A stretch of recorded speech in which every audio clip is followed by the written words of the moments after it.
जीवन हमें एक मौका देता है, इसलिए जब भी सही कॉलेज चुनने का समय आए तो सिर्फ मंगलायतन यूनिवर्सिटी आपके बेहतरीन भविष्य और सर्वांगीण विकास के लिए। बीजेपी ने फाइनली टी राजा सिंह का इस्तीफा स्वीकार कर लिया है। भाजपा के केंद्रीय नेतृत्व ने हिंदुत्व के poster boy T Raja Singh का इस्तीफा औपचारिक रूप से स्वीकार कर लिया। इस इस्तीफे के बाद तेलंगाना की राजनीति और भगवा पार्टी के आंतरिक हलकों में एक बड़ा बदलाव आया है। टी राजा सिंह तेलंगाना बीजेपी के फायर ब्रांड नेता के तौर पर जाने जाते थे। टी राजा सिंह का इस्तीफा स्वीकार करने की जानकारी भाजपा के राष्ट्रीय महासचिव अरुण सिंह के एक पत्र के माध्यम से मिली।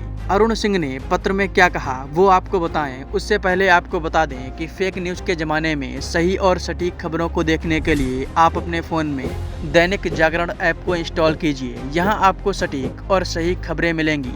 चलिए वापस अपने टॉपिक पर आते हैं। भाजपा के राष्ट्रीय महासचिव अरुण सिंह ने पत्र में स्पष्ट रूप से कहा कि टी राजा सिंह के इस्तीफे में दिए गए कारण अप्रासंगिक थे और पार्टी की विचारधारा, कार्यप्रणाली, सिद्धांतों और अनुशासन के अनुरूप नहीं थे। राज्य नेतृत्व को पहले ही सौंपे गए इस्तीफे को भाजपा के राष्ट्रीय अध्यक्ष जेपी नड्डा के निर्देश के बाद तत्काल प्रभाव से मंजूरी दे दी गई। बीजेपी की तरफ से इस्तीफे की स्वीकृति मिलने के बाद टी राजा सिंह का भी रिएक्शन आया है। उन्होंने कड़े लहजे में कहा कि मैं 11 साल पहले बिना किसी व्यक्तिगत महत्वाकांक्षा के पार्टी में शामिल हुआ था। मैं ईमानदारी और निष्ठा के साथ हिंदुत्व के लिए काम करता रहूंगा।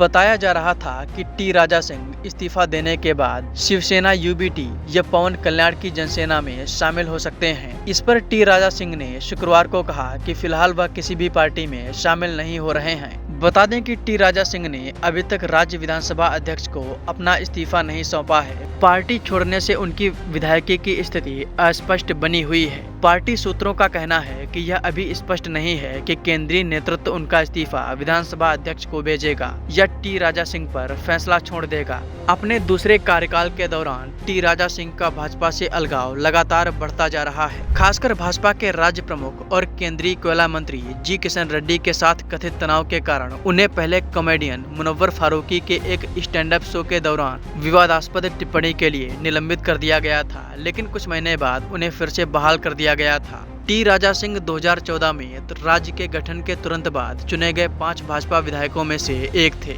और तब से लगातार 3 बार गोशा महल सीट पर कब्जा बनाए हुए हैं।